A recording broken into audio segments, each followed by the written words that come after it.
Assalamualaikum warahmatullahi wabarakatuh. Kenalkan, saya Indra Wijaya. Ini pertama kali saya membuat video konten untuk YouTube channel Alas Atas. Kebetulan sekali ada bahan untuk diulas, yaitu tentang buku. Tadi siang sekitar jam 2 atau jam 3 tukang paketnya bawa ke rumah yang menerima langsung saya sendiri. Dan lucunya, saya tadi sedang tidak pakai baju, pakai celana pendek. Pas terima buku, difoto lah oleh si kurirnya, dan saya sedikit geli dan entah bagaimana nasib foto itu. Nah, ini buku ini sudah sangat lama saya ingin beli, tapi ada beberapa alasan yang membuat saya tidak jadi beli. Salah satunya soal tadi saya cek, harusnya nyampainya tanggal 19, cuman ini sudah sampai tanggal 7 ya, tanggal 7. Jadi lebih cepat 2 hari. Mantap. Ini buku apa ini? Tentu teman-teman pasti penasaran kan. Buku ini salah satu tema yang paling saya suka. Dari sekian tema pembahasan buku, salah satu tema yang paling menarik buat saya adalah tentang psikologi. Nah, buku ini berhubungan dengan psikologi. Seorang tokoh filsafat, tokoh psikologis dari Jerman yang bernama Sigmund Freud. Teman-teman pasti sudah tahu siapa dia, dengan buku yang cukup fenomenal yang berjudul Psikoanalisis. Ini belum saya buka, dan di konten ini ingin saya unboxing sekalian. Menarik sekali. Oke, kita langsung buka ya. Seperti apa bentuk bukunya. Kita harus siapkan pisau. Oke, kita coba buka ya, pelan-pelan supaya nggak sobek bukunya.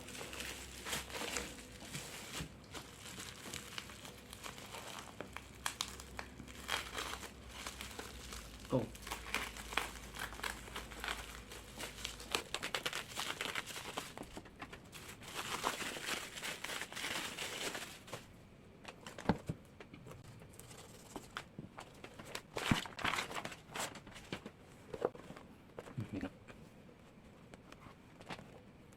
Psikoanalisis Sigmund Freud yang diterjemahkan oleh K. Bertens. Sebelum saya membahas apa sih buku ini secara ringkas, karena memang saya belum baca, tapi tadi sudah saya tinjau beberapa poin penting supaya kita mengenal buku itu seperti apa. Sebelum saya jelaskan apa bukunya dan bagaimana bukunya, saya mau cerita sebentar. Tentu akan ada berhubungan dengan buku ini. Tadi saya katakan sudah sangat lama saya ingin beli buku ini, hampir 2 tahun yang lalu. Dan tentu pasti punya alasan kenapa saya ingin beli sekali dan kenapa saya ingin baca. Setiap buku yang saya baca pasti ada hubungannya dengan buku-buku yang sebelumnya saya baca. Karena itulah bagi saya cara yang terbaik untuk mengumpulkan pengetahuan dengan sangat rapi, tidak berantakan istilahnya ya, berurutan. Jadi pengetahuan kita saling berhubung dengan bacaan-bacaan yang pernah kita baca. Sebelumnya 4 tahun ke belakang, singkatnya saya sedang belajar menulis buku. Judulnya Filsafat Kepemudaan. Tepatnya mungkin mengulas tentang fenomena kepemudaan, baik skala global atau skala lokal. Nah, di bagian tengah pembahasan buku itu mengharuskan saya membahas bagaimana karakter, penjiwaan, kecerdasan, emosional seorang pemuda. Dan ketemulah beberapa buku yang berjudul Psikologi Perkembangan, Psikologi Remaja, psikologi yang berhubungan dengan jiwa, mentalitas tentang seorang remaja. Tapi saya rasa belum cukup. Saya belum menemukan kebulatan apa yang ingin saya ulas dalam buku itu. Jadi ketika saya tulis buku Filsafat Pemuda, entah kenapa tiba-tiba berhenti, seakan-akan saya nggak bisa lagi menuangkan satu kata pun dalam tulisan itu. Bimbang, kenapa kok terhenti kalimat yang ingin saya urai itu. Saya simpan, saya biarkan beberapa hari, kemudian saya lanjut. Tetap suasana kebimbangan, seperti kehabisan kosakata. Akhirnya saya menemukan satu puisi yang sangat menyentuh, puisinya Wiji Tukul, yang di situ ada kata-kata istirahatlah kata-kata. Wah, saya tersentuh. Mungkin ini jawabannya. Saya harus mengistirahatkan kata-kata dalam menulis buku itu. Maksudnya, kenapa satu kata pun tidak bisa saya urai dalam buku dari saat menulis itu. Saya berpikir dan merenung, ternyata saya kekurangan referensi. Apa yang saya ingin tuang tidak ada di kepala saya. Meskipun saya olah dengan demikian rupa, tetap tidak menemukan esensi yang saya mau. Akhirnya hampir 2 tahun saya berhenti menulis. Saya baca banyak buku psikologi, termaksud buku ini, Etika. Ini juga akan menjadi referensi yang sangat bagus untuk tema yang saya ingin bahas di buku Filsafat Kepemudaan itu. Dan beberapa koleksi yang mungkin memadai lah, jadikan sebuah referensi ke depannya. Nah, inilah alasan kenapa saya pengen banget beli buku ini sejak lama gitu. Dan ada benang merahnya dengan rangkaian pembelajaran saya. Nah, berikutnya dari pembahasan tadi ada hal yang saya ingin bagi juga, bahwa teman-teman ketika ingin baca buku, tentu kan tidak sembarangan, tidak sebatas melihat covernya bagus, tidak sebatas melihat judulnya unik. Dan sekarang terjadi kan banyak buku-buku yang menawarkan judul yang unik, cover yang estetik gitu, untuk menggoda para pembaca. Tapi jika teman-teman punya pengalaman baca yang cukup memadai, itu teman-teman akan tahu buku mana yang pantas untuk dibaca.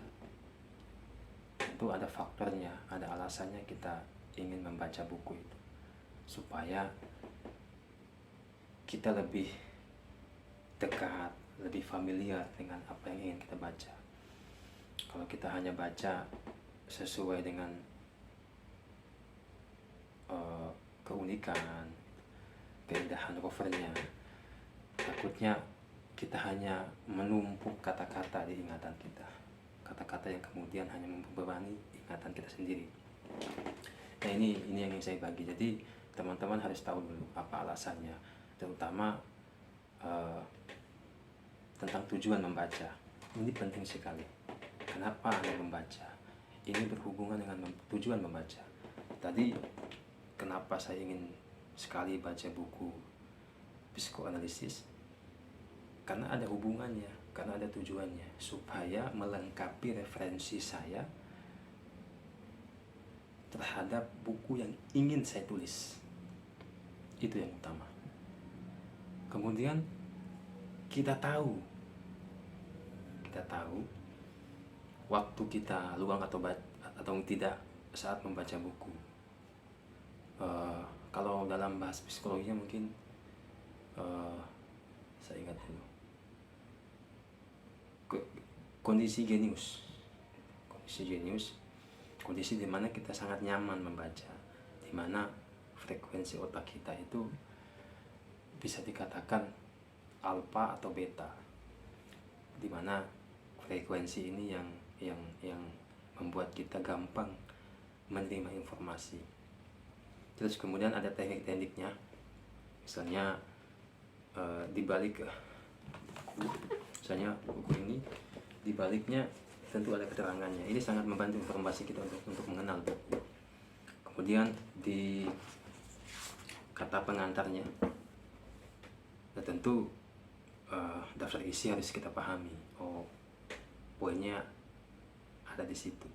Tapi ulasan panjangnya supaya kita mengerti pintu masuk dari sebuah buku itu, tentu kita harus membaca pengantar, baik pengantar penulisnya atau pengantar dari penyuntingnya.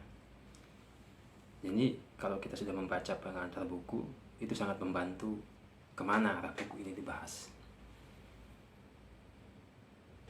Nah, itu beberapa poin saja, masih banyak yang lain. Nanti kapan-kapan kita akan ulas lebih bagus, lebih detail bagaimana teknik-teknik membaca supaya gampang diingat, mudah dipahami. Kembali ke buku Sigmund Freud. Tadi beberapa menit saya tinjau bukunya. Ternyata Sigmund Freud adalah kelahiran Austria dan keturunan Yahudi. Bagi saya tidak masalah, karena yang kita ingin bahas adalah pengetahuannya, bukan latar belakang agamanya. Menarik sekali di bab pertama tentang riwayat hidup, kisah perjalanannya Sigmund Freud. Itu diawali dengan fakta bahwa Sigmund Freud pernah masuk menjadi daftar 100 tokoh berpengaruh di dunia yang dirilis oleh majalah Times. Tentu teman-teman paham, majalah Times adalah majalah yang cukup populer, cukup berpengaruh. Nah, di antara 100 tokoh itu di abad 20 itu ada nama Sigmund Freud. Yang lebih menarik lagi, di akhir kalimatnya, tidak hanya sekali tokoh ini dijadikan cover bukunya atau cover majalahnya, tapi sampai 3 kali. Ini menandakan tokoh ini sangat penting, sangat unik. Ada hal penting yang ingin disampaikan, ada hal besar yang dia miliki sampai harus disampaikan lewat majalah. Jadi makin menarik nih kalau kita bahas lebih lanjut tentang buku ini. Buku ini sekilas terdapat 4 bab pokok. Tadi pendahuluannya tentang riwayat hidup. Kedua, memperkenalkan psikoanalisis. 5 ceramah. Ini apa maksudnya? Mungkin soal dialog mungkin ya. Sekelumit sejarah psikoanalisis gitu. Terus keempat, bab terakhir, masalah analisis awam. Nah, ini tema-tema atau bab-bab yang ditulis di buku ini. Meskipun ada 4 bab tapi cukup tebal. Oke, seperti tadi saya bilang bahwa buku ini ingin saya ulas nanti ketika selesai membaca. Saya belum jamin berapa hari saya bisa menyelesaikan buku ini, tapi yang saya pastikan pasti saya baca. Itu teman-teman, sekilas review dan unboxing buku psikoanalisis dari Sigmund Freud. Mudah-mudahan saya masih diberi kesempatan luang, gitu, banyak waktu luang yang saya dapat di celah-celah kesibukan kerjaan saya. Mohon doa teman-teman, dan jangan lupa komen, like, dan subscribe YouTube ini supaya berkembang. Terima kasih. Assalamualaikum warahmatullahi wabarakatuh.